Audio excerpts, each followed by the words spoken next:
श्री शिवाय नमस्तुभ्यम। हर हर महादेव। दोस्तों, आप सभी लोग जानते हैं कि 28 नवंबर 2024 यानी गुरुवार को पड़ रही है मार्गशीर्ष महीने की प्रदोष व्रत। और दोस्तों, यह वह प्रदोष व्रत है जो मार्गशीर्ष महीने में पड़ने वाली गुरुवार प्रदोष व्रत है, क्योंकि यह मार्गशीर्ष महीने में पड़ने वाली है और इसका बहुत ही बड़ा और विशेष महत्व होता है। पूज्य गुरु जी ने कहा है, अगर कभी भी मौका लग जाए और मार्गशीर्ष महीने की प्रदोष व्रत को पड़ जाए तो आप लोगों को 11 चावल के दाने का उपाय तो अवश्य ही करना चाहिए। इन दोनों का संयोग बहुत ही कम आता है। इसी के साथ में गुरुजी ने अपनी शिव पुराना कथा में बताया है कि इस दिन आपको 11 चावल के दाने का उपाय तो आपको अवश्य ही करना चाहिए, क्योंकि ऐसा दिन पूरे साल में सिर्फ एक ही बार आता है। और दोस्तों, आप सभी लोग की गुरुवार का अगर सबसे बड़ा कोई उपाय है तो वह 11 चावल के दाने वाला उपाय है।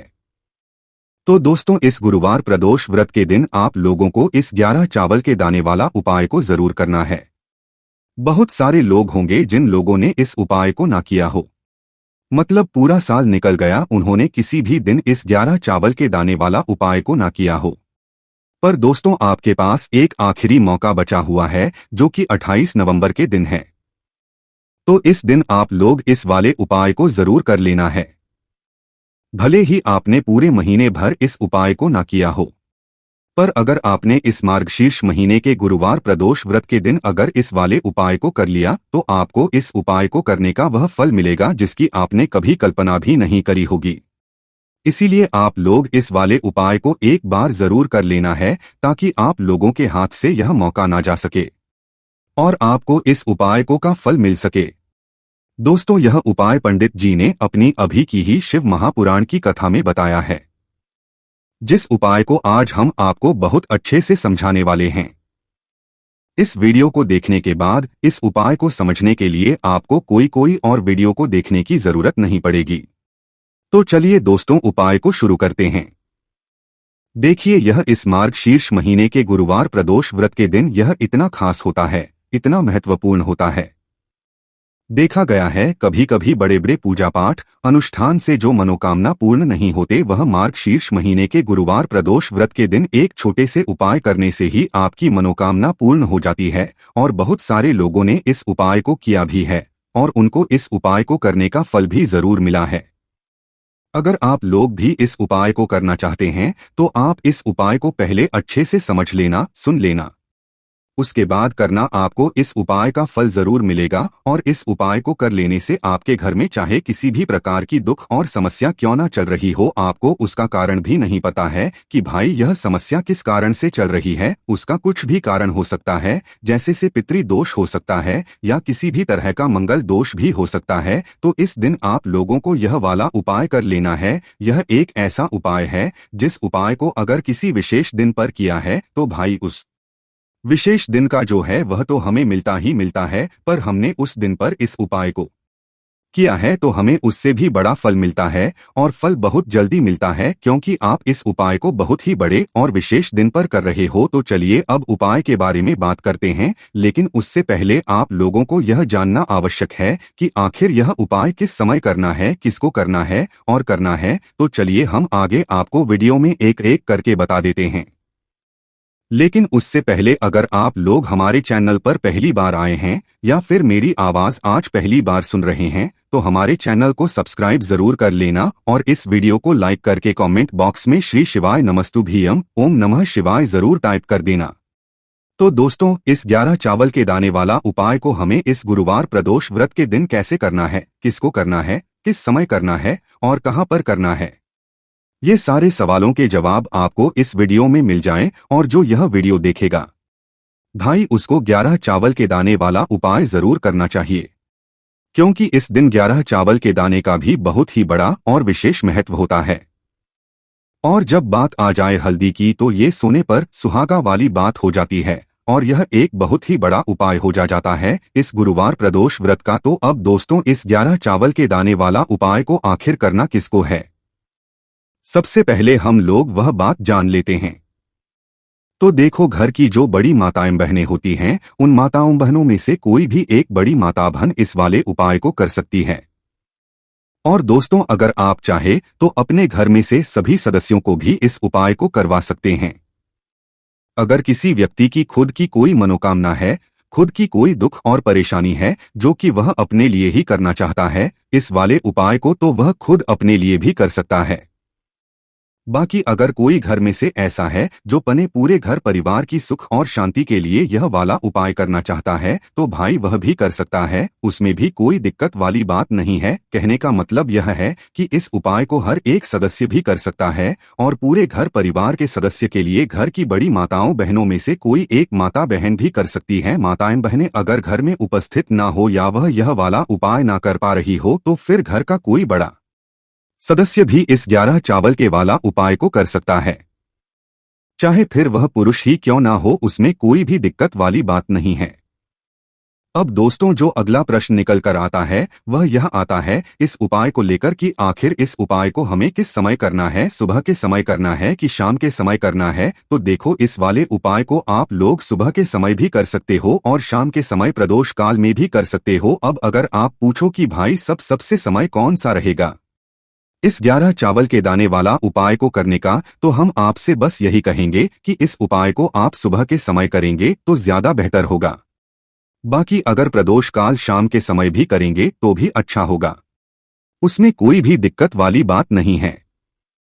तो अब दोस्तों जो अगली सबसे बड़ी और महत्वपूर्ण बात आती है वह यह आती है कि सुबह अगर हम उपाय को करेंगे तो हमें कितने बजे से लेकर कितने बजे के बीच में करना है, और शाम के समय प्रदोष काल में करेंगे तो हमें कितने बजे से लेकर कितने बजे के बीच में करना है। तो देखो, सुबह जितनी जल्दी हो सके आप उपाय को करने की कोशिश करना। बाकी अगर किसी कारणवश लेट भी हो जाओ, थोड़ी देर भी हो जाए, तो 10 या 11 बजे तक भी आप उपाय कर लेना, पर 12 बजे से ज्यादा देरी ना हो, ठीक है, इस बात का ध्यान रखना। उसके बाद में दोस्तों अगर शाम के समय प्रदोष काल की बात करें, प्रदोष काल का जो होता है वो 12 बजे से लेकर रात के समय तक होता है, शाम के 6 बजे से शुरू हो जाता है। मतलब शाम के 6 बजे से लेकर 7 बजे के बीच का जो समय होता है ये समय प्रदोष काल का समय होता है। तो आप इस उपाय को 7 या 8 बजे के बीच में भी कर सकते हो। मतलब शाम के 6 बजे से रात 8 बजे के बीच में आप कभी भी इस वाले उपाय को कर सकते हो, उसमें कोई भी दिक्कत वाली बात नहीं है।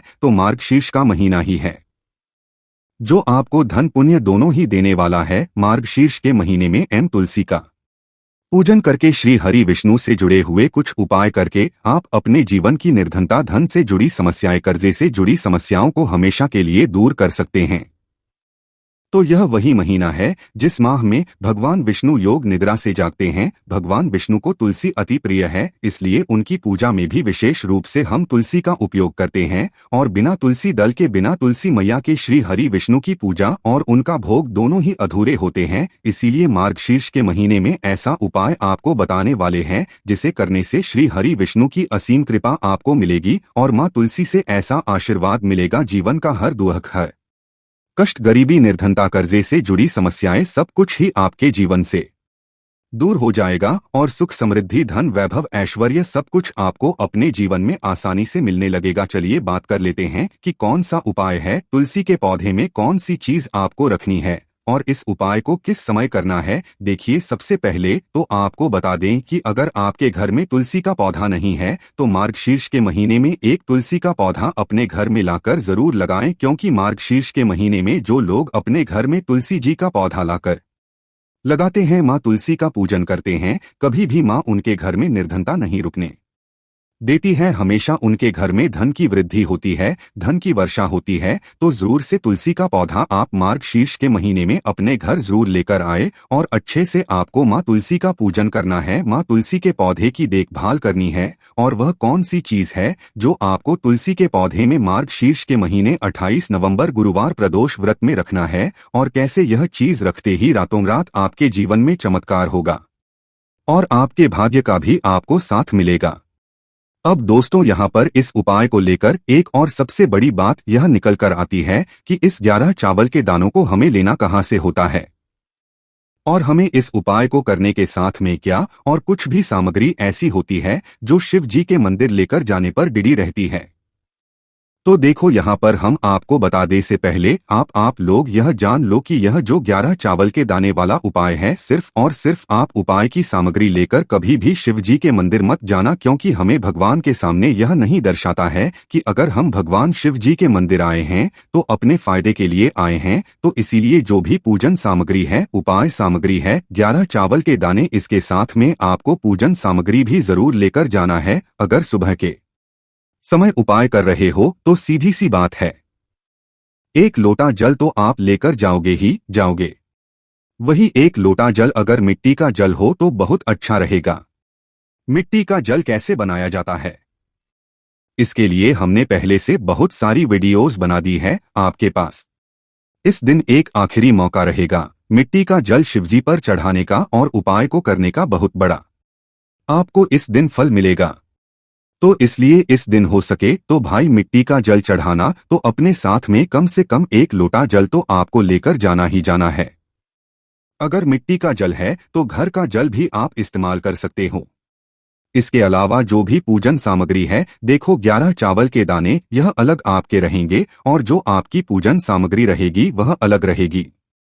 पूजन सामग्री में आप जो भी चीज लेकर जाना चाहे वह लेकर जा सकते हैं, उसमें कोई भी दिक्कत वाली बात नहीं है। वहीं अगर हम बात करें शाम के, तो शाम के समय शिव जी पर जल नहीं चढ़ता है, इसीलिए शाम के समय आप लोग एक दीपक तैयार कर ले जो कि गोल बत्ती आटे का, शुद्ध देसी गाय का घी का होगा, है ना। इस बात का आप लोगों को ध्यान रखना है और इस दीपक को आपको घर से जलाकर नहीं लेकर जाना है, भगवान शिव जी के मंदिर में जाकर ही जलाना है। इस बात का भी आप लोगों को ध्यान रखना है। अब दोस्तों, यहाँ पर हमें इस बात को समझना है कि यह 11 चावल के दाने हमें लेना कहाँ से हैं। क्या हमें दुकान से लेकर आना है या हमें अपने घर से लेना है या कहाँ से लेकर आना है, और कौन से चावल लेना है, क्योंकि चावल भी बहुत प्रकार के होते हैं। तो देखो, इन सभी सवालों के जवाब आप लोग एक बात में सुन लो कि भाई यह जो उपाय है, इस उपाय में आपको यह नहीं देखना है कि भाई कौन से चावल हैं कौन से चावल नहीं हैं। बस जो भी चावल ले रहे हो वह चावल का दाना सबूत होना चाहिए, मतलब साबुत होना चाहिए, टूटा हुआ नहीं होना चाहिए, कटा पीटा नहीं होना चाहिए। यह बात आपको ध्यान रखना है। बाकी आपका चावल बासमत हो या साधा चावल हो या कोई सा भी चावल हो, उसमें कोई भी दिक्कत वाली बात नहीं है। तो सीधी सी बात है कि आपके घर के रसोई घर में जहां पर आप भोजन बनाते हो, वहां पर जो भी चावल आपके उपस्थित हो, उन चावलों में से अपनी 1 कटोरी भर लेना या 1 मुट्ठी चावल अलग से निकाल कर रख लेना, क्योंकि हम 11 चावल ही यहाँ पर इस उपाय में लेने वाले हैं। तो हमें ये चावल के दाने गिनकर निकालने पड़ेंगे। इस बात का लोगों को ध्यान रखना है। तो अपने उस चावल की कटोरी में से या चावल में से 11 ऐसे चावल के दाने आप लोग निकाल लो जो कि टूटे हुए ना हो, कटे पिटे ना हो, जिनमें कोई दाग ना लगा हुआ हो, है ना। अच्छे साबुत चावल के दाने 11 दाने आप लोग निकाल कर रख लो और इन्हें किसी भी एक कागज की पुड़िया में या किसी एक छोटी सी कटोरी में आप लोग रख लो, ताकि यह सुरक्षित रहे, आपके एक भी चावल का दाना इधर उधर ना हो और आपका उपाय भी पूरा अच्छे से हो जाए। तो भाई जैसे आपका उपाय की जो सामग्री है, 11 चावल के दाने यह तैयार हो जाते हैं, उसके बाद में आपको जो भी अपनी पूजन सामग्री है, सुबह के समय कर रहे हो तो 1 लोटा जल या पूजन सामग्री जो लेकर जाना चाहो उसकी भी तैयारी कर लेना। और शाम के समय जा रहे हो तो भाई अपना जो दीपक है उसे तैयार कर लेना, ठीक है। और उपाय को करते समय शुद्धता का विशेष रूप से ध्यान रखना, ठीक है। सुबह सुबह स्नान करने के बाद ही उपाय को करने की आप लोग तैयारी करना। उसके बाद अगर शाम के समय की बात करें तो शाम के समय आपको स्नान करने की जरूरत नहीं है, पर शुद्धता का ध्यान रखना है। आपको स्नान तो नहीं करेंगे, आप हाथ मुंह धोकर भी इस वाले उपाय को शाम के समय प्रदोष काल में कर सकते हैं, इसमें कोई दिक्कत वाली बात नहीं है। तो आप अपने उपाय की पूरी सामग्री तैयार करके आपके पास ही में जो आपका शिव मंदिर हो वहां पर पहुंच जाइए। सबसे पहले शिव मंदिर में जाकर आप लोगों को उपाय नहीं करना है, पहले भगवान के दर्शन करना है, भगवान से आशीर्वाद प्राप्त करना है, फिर शिव जी की शिवलिंग के पास में आना है। शिवलिंग के पास में आने के बाद आप जो पूजन सामग्री लेकर आए हुए हैं, जैसे कि सुबह गए हुए होंगे तो 1 लोटा जल और जो भी पूजन सामग्री लेकर आए हैं, आप उनसे भगवान शिव जी की पूजन कीजिए। सबसे पहले तो 1 लोटा जल ही चढ़ेगा, उसके बाद में आपकी पूजन सामग्री चढ़ेगी। उसके बाद में अगर शाम के समय अगर आप इस उपाय को कर रहे हो तो अपने साथ में कम से कम एक जो दीपक है गोल बाती का जो आप अपने साथ में लेकर गए हो उस दीपक को मंदिर में जाकर अपनी माचिस से जलाना है और उस दीपक को शिवलिंग के पास में रखना है। ठीक है। इस दीपक को रखने के बाद ही आप लोगों को अपना यह वाला उपाय शुरू करना है और दीपक को ज्यादा पास में मत रखना, वैसे भी गर्मी पड़ रही है। भगवान शिव जी को आंच लगनी चाहिए है ना, तो भाई जैसे ही आपकी पूजा अर्चना हो जाती है आप भगवान शिव जी को प्रसन्न कर लेते हैं। उसके बाद में शिवलिंग के पास ही में आप कहीं पर बैठ जाइए, सामने या आसपास जिस जगह पर आपको बैठना हो वहां पर बैठ जाइए और अपने वह 11 चावल के दाने अपने सामने निकाल कर रख लीजिए, क्योंकि अब यहाँ पर उपाय को यहाँ पर करने की आपको तैयारी करना है। और इस तरीके से जब आप उपाय करेंगे, सामग्री करने के बाद, पूजन अर्चना करने के बाद, तो आपको उपाय का फल बहुत जल्दी और बहुत बड़ा होकर मिलेगा। तो अपने 11 चावल के दाने अपने सामने निकाल कर रख लेना और यह जो उपाय है ये आपकी सीधे हाथ की हथेली से होगा, इसलिए इस बात का भी विशेष रूप से ध्यान रखना है। तो सीधे हाथ की हथेली का प्रयोग करके ही आप लोग अपना इस वाले उपाय को करना। अपने सामने जो भी आपकी कागज की पुदी है उसको खोलकर रख लो, या कटोरी है तो भाई उसे अपने सामने रख लो और अपने वह 11 चावल के दाने निकाल लो। ठीक है। उसके बाद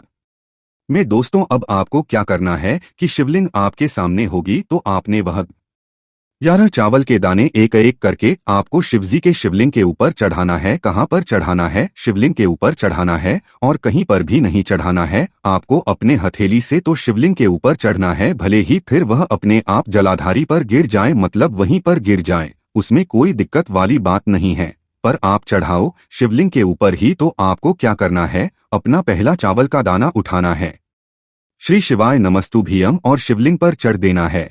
इसी तरीके से दूसरा चावल का दाना उठा है, शिवलिंग पर चढ़ना है और मंत्र बोल देना है, और फिर तीसरा चावल का दाना उठाना है, श्री शिवाय नमस्तुभ्यम बोलना है और चढ़ा देना है। इसी प्रकार से आपको पूरे चावल के दाने एक एक करके शिव जी के शिवलिंग के ऊपर चढ़ाना है और भगवान से प्रार्थना करते जाना है। मतलब प्रार्थना तो आपको आखिरी में करना है, पर हर एक चावल के दाने को चढ़ाते समय श्री शिवाय नमस्तुभ्यम जरूर बोलना है। उसके बाद ही में यह चावल का दाना शिवलिंग के ऊपर आपको चढ़ाना है। जैसे ही आपके 11 चावल के दाने शिवलिंग के ऊपर चढ़ जाते हैं तो भाई उसके बाद में आपको क्या करना है? भगवान से अपनी मनोकामना बोलना है, मनोकामना भी बोलना है। जब आपका 11 चावल का दाना आपके सीधे हाथ की हथेली में हो और आप उसे छड़ने के लिए जा रहे हो, श्री शिवाय नमस्तुभ्यम बोलकर उस आखिरी चावल के दाने को शिवलिंग के ऊपर चढ़ा देना और भगवान से फिर अपनी वह मनोकामना बोल देना, जिस मनोकामना के लिए आप लोग अपना यह वाला उपाय कर रहे हो, जिस भी दुख और परेशानी के लिए आप लोग अपना यह वाला उपाय कर रहे हो। उसके बाद में जैसे ही आप अपनी मनोकामना बोल देते हो आपका यह उपाय पूरा हो जाता है। पर दोस्तों उपाय को करने के बाद आप लोगों को 2 मिनट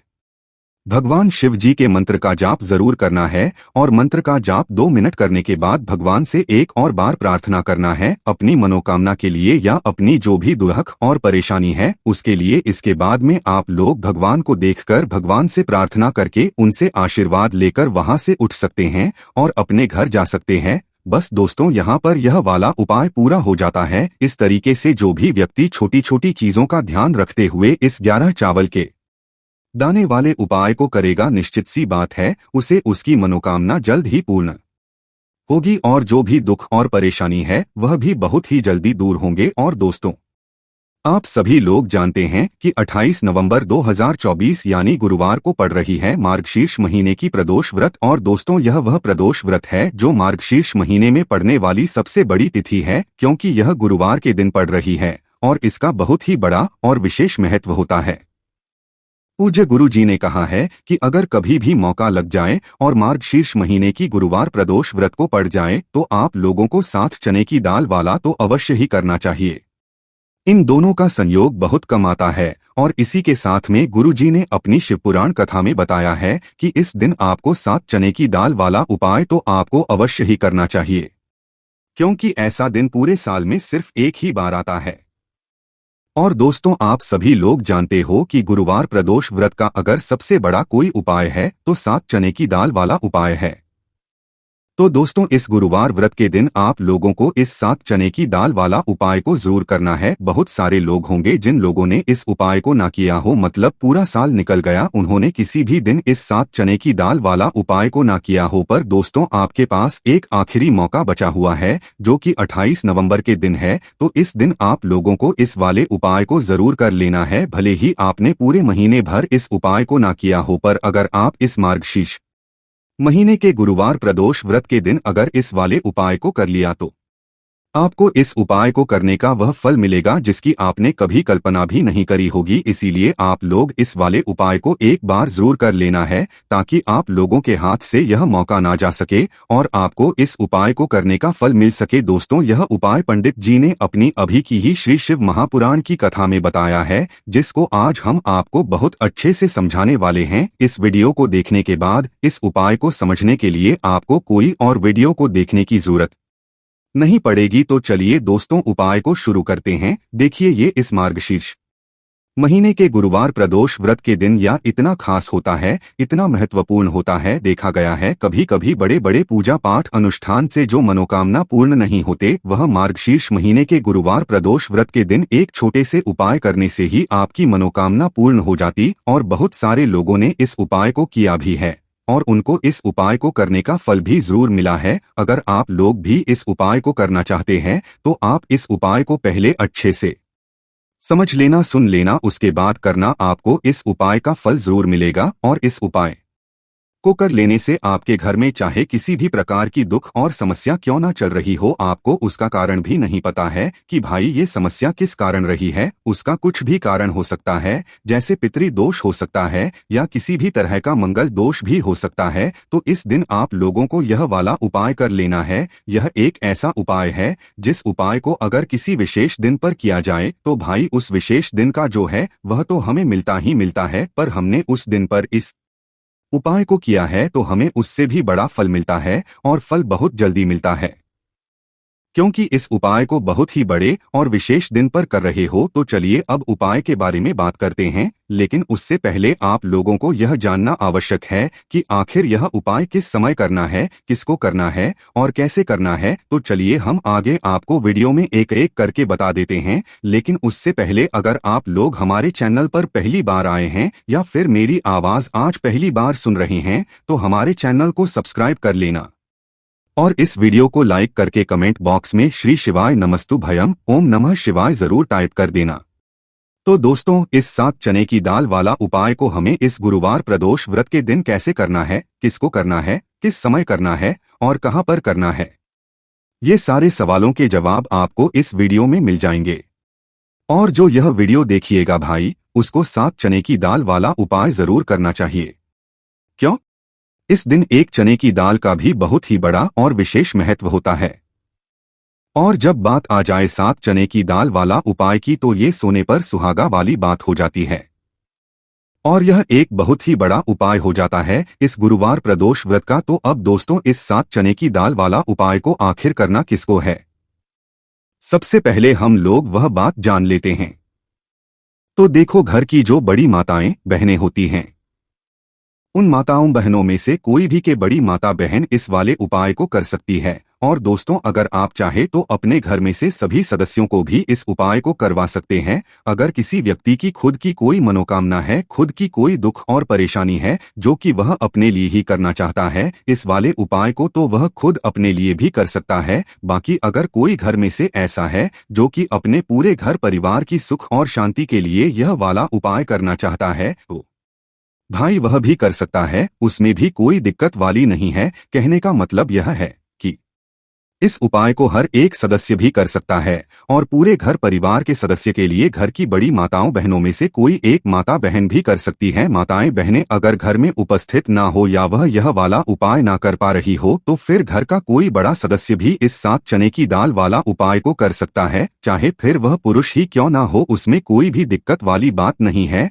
अब दोस्तों, जो अगला प्रश्न निकल कर आता वह यह आता है इस उपाय को लेकर कि आखिर इस उपाय को हमें किस समय करना है, सुबह के समय करना है कि शाम के समय करना है। तो देखो, इस वाले उपाय को आप लोग सुबह के समय भी कर सकते हो और शाम के समय प्रदोष काल में भी कर सकते हो। अब अगर आप पूछो कि भाई सबसे उत्तम समय कौन सा रहेगा इस 7 चने की दाल वाला उपाय को करने का, तो हम आपसे बस यही कहेंगे कि इस उपाय को आप सुबह के समय करेंगे तो ज्यादा बेहतर होगा। बाकी अगर प्रदोष काल शाम के समय भी करेंगे तो भी अच्छा होगा, उसमें कोई भी दिक्कत वाली बात नहीं है। तो अब दोस्तों, जो अगली सबसे बड़ी और महत्वपूर्ण बात आती है वह यह आती है कि सुबह अगर हम उपाय को करेंगे तो हमें कितने बजे से लेकर कितने बजे तक के बीच में करना है, और शाम के समय प्रदोष काल में करेंगे तो हमें कितने बजे से लेकर कितने बजे के बीच में करना है। तो देखो, सुबह जितनी जल्दी हो सके आप उपाय को करने की कोशिश करना। बाकी अगर किसी कारणवश लेट भी हो जाओ,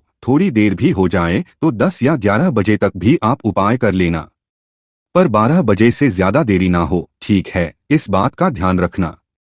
उसके बाद में दोस्तों, अगर शाम के समय प्रदोष काल की बात करें, प्रदोष काल का जो समय होता है वो शाम के 6 बजे से शुरू हो जाता है।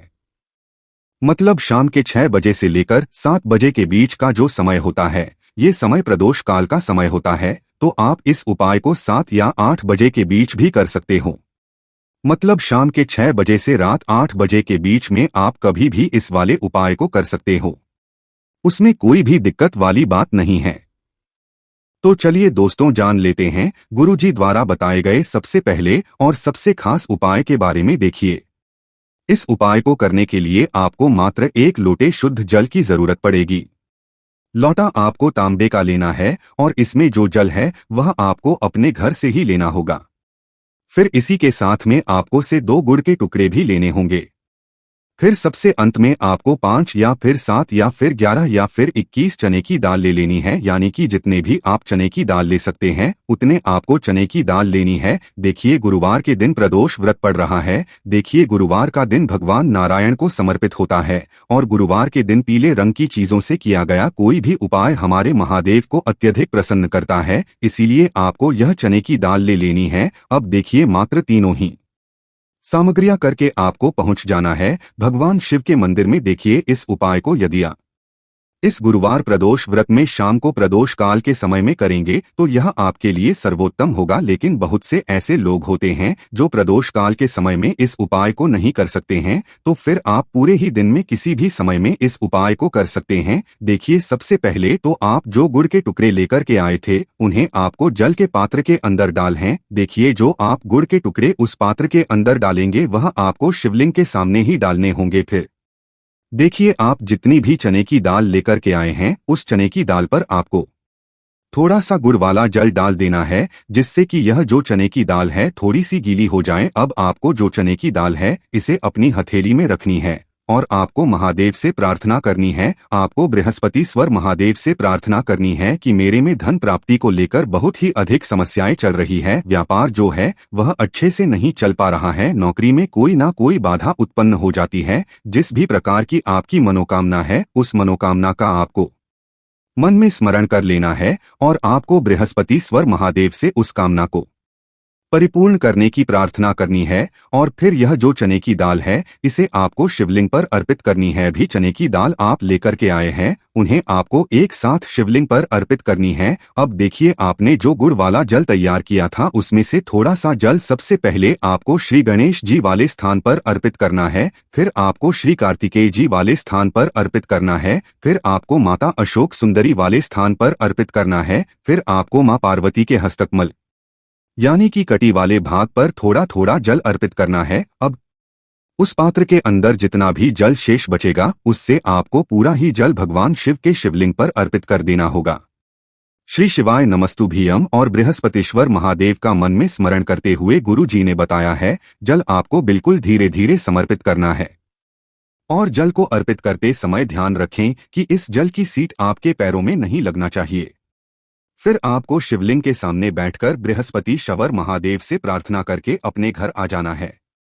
गुरुजी ने है कि जब भी हम गुरुवार के दिन चने की दाल वाला कोई भी उपाय करते हैं तो इससे हमें भगवान विष्णु की और महादेव की कृपा एक साथ प्राप्त होती है, तो यह विशेष उपाय आपको अवश्य ही करना है। अब हम जानते हैं गुरुजी द्वारा बताए गए दूसरे उपाय के बारे में। देखिए, यह उपाय आपको अपनी किसी भी परेशानी से बाहर निकालने के लिए है तथा आपको अपने जीवन में सफलता की प्राप्ति करवाने वाला है। देखिए, इस उपाय करने के लिए आपको सबसे पहले तो मात्र एक लोटा शुद्ध जल लेना होगा तांबे के पात्र के अंदर। तो देखिए, आपको एक लोटा शुद्ध जल लेना है। इसी के साथ में आपको थोड़ा सा पीला चंदन लेना होगा। देखिए, पीले चंदन में आपको थोड़ा सा जल मिला करके इससे आपको एक लेप के रूप में तैयार कर लेना होगा। अब मात्र यह दोनों ही सामग्रियां लेकर के आपको पहुंचना है भगवान शिव के मंदिर में। देखिए, शिव मंदिर पहुंचने के बाद सब पहले तो आप जो चंदन लेकर के आए हैं उसे आपको अपनी अनामिका उंगली में लगाना होगा और चंदन की जो सबसे पहली बिंदी है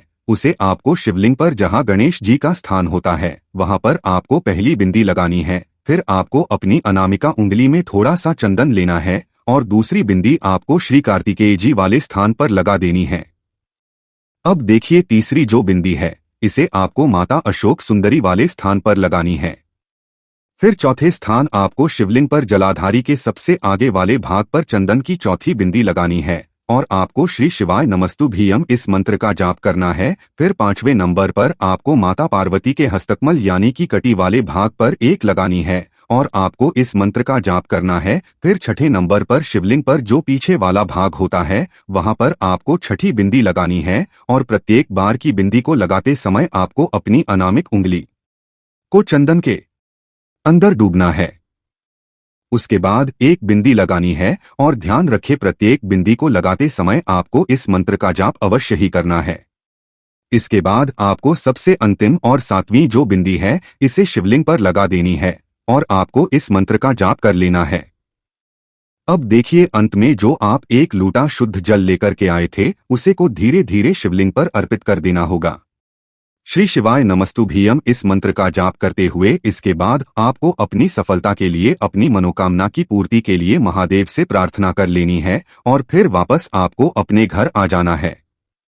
अब दोस्तों, हम जान लेते हैं तीसरे विशेष और अंतिम उपाय के बारे में। देखिए, इस उपाय के लिए आपको सबसे पहले तो एक प्यारी सी बेलपत्र लेनी होगी और इसी के साथ में आप एक लोटा शुद्ध जल लेना होगा तांबे के पात्र के अंदर अपने घर से। अब देखिए, सबसे आखिर में आपको थोड़ा सा शहद भी लेना होगा, शायद आपको मात्र 2 से 4 बूंद ही लेना होगा। अब देखिए, यह जो सभी सामग्रियां हैं इन्हें आपको भगवान शिव के मंदिर में लेकर के पहुंचना होगा। देखिए, यह जो उपाय है इससे भी आप सुबह से लेकर के शाम तक की किसी भी समय में कर सकते हैं। देखिए, यह उपाय भी आपकी जो भी मनोकामनाएं हैं उन्हें परिपूर्ण करने के लिए है, विशेष धन के लिए है, व्यापार में वृद्धि के लिए है, नौकरी के लिए है, अपने कार्यों में सफलता प्राप्ति के लिए है। देखिए, मंदिर पहुंचने के बाद आपके पास जो एक बेलपत्र है और बेलपत्र की जो तीनों पत्तियां जिस डंडी से जुड़ी हुई होती है उस पूरी डंडी पर आपको अच्छे से शहद का लेपन करना है। देखिए, शहद को आपको अपनी अनामिका उंगली में लगाना है और इसी से आपको बेलप की बीच वाली डंडी पर अच्छे से शहद का लेपन कर देना है। देखिए, जिस स्थान पर आपने बेलपत्र की डंडी पर शहद लगाया था वहां से आपको इस बेलपत्र को पकड़ करके भगवान शिव के शिवलिंग पर अर्पित कर देना है। ध्यान रखें, बेलपत्र की चिकनी साइड शिवलिंग से स्पर्श होगी, उसकी डंडी जो है वो जलाधारी की ओर रहेगी। इस प्रकार से आपको बेलपत्र अर्पित कर देनी है। आपकी जो भी अधूरी मनोकामना है, जिस भी मनोकामना के लिए आप यह उपाय कर रहे हैं, उस मनोकामना पूर्ति के लिए आपको महादेव से प्रार्थना करनी है और फिर यह बेलपत्र आपको शिवलिंग पर अर्पित करनी है। अब देखिए दोस्तों, आपके पास जो एक लोटा शुद्ध जल है इससे आपको धीरे धीरे शिवलिंग पर अर्पित करते जाना है और आपको लगातार श्री शिवाय नमस्तुभ्यम या फिर ओम नमः शिवाय इस मंत्र का जाप कर लेना है। पूज्य गुरु जी ने बताया है कि जल आपको इतने धीरे समर्पित करना है कि जल समर्पित करते हुए आप कम से कम 11 बार श्री इस मंत्र का जाप अवश्य कर सकें।